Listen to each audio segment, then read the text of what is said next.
Hello, I'm Eric, the Buddhist life coach.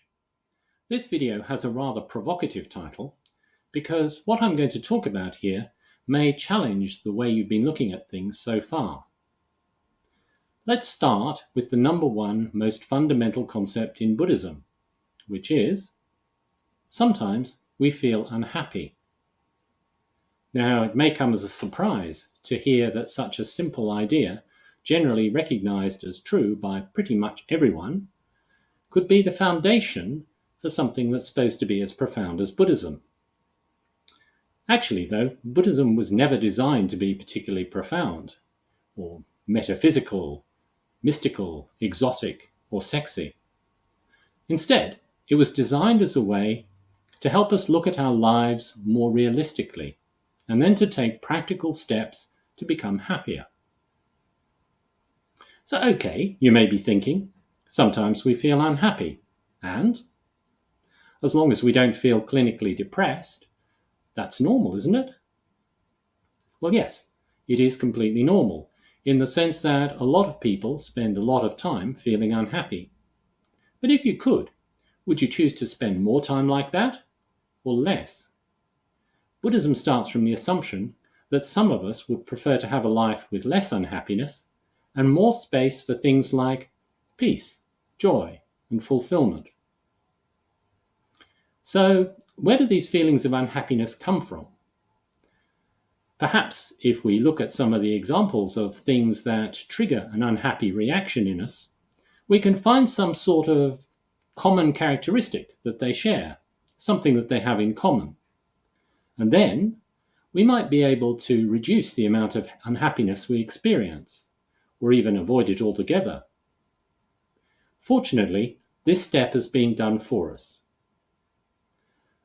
The idea we sometimes feel unhappy is known in Buddhism by the rather grand title of the First Noble Truth.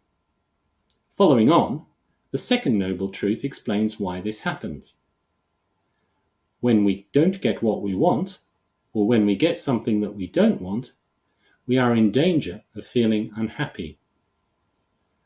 Now, it doesn't matter if it's your boss or your partner, customer service or the driver in front of you, your bad back or the weather, the politicians or the news. It's always the same. Someone or something somewhere didn't give you what you want, or gave you something that you don't want. Now, we don't always cope very well with that. Buddhism points out that faced with disappointment, we're often not very resilient, and the recommendation is to work to build inner resilience for the times when, inevitably, life doesn't fit in with our preferences.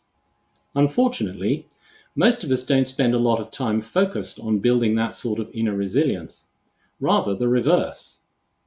Instead, we spend our time looking for more and better ways to try to force the world to give us what we want. Not only that, but we invest a lot of energy in telling ourselves and others why we should be allowed to have all those things that we want, and to avoid the things we don't want. And all this justification adds an extra layer of stress, of course. Now, it's not wrong or bad or unspiritual to bang our heads against a brick wall like this. However, it is ineffective, and the downside of the justifying is that it normalizes the belief that we should get everything we want, and that life is somehow cruel or unfair or unbearable if we don't. Now, of course, it would be a lot nicer if we could just say, yeah, this isn't what I wanted, but actually, it's not really that bad. Unfortunately, we don't usually do that. Instead, we become angry, sad, resentful, scared, frustrated, unfulfilled, regretful, or even just plain confused. And these reactions are the direct result of the way we've been training our minds. Now, I say we've been doing the training, but of course we certainly received a lot of help. Society, the media, our friends and family, our education, probably all contributed to this belief that we should get what we want. The good news is that we can start retraining our minds so that when life doesn't give us what we want, we cope a lot better.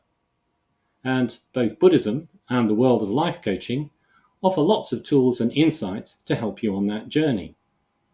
To find out more, keep watching. See you soon.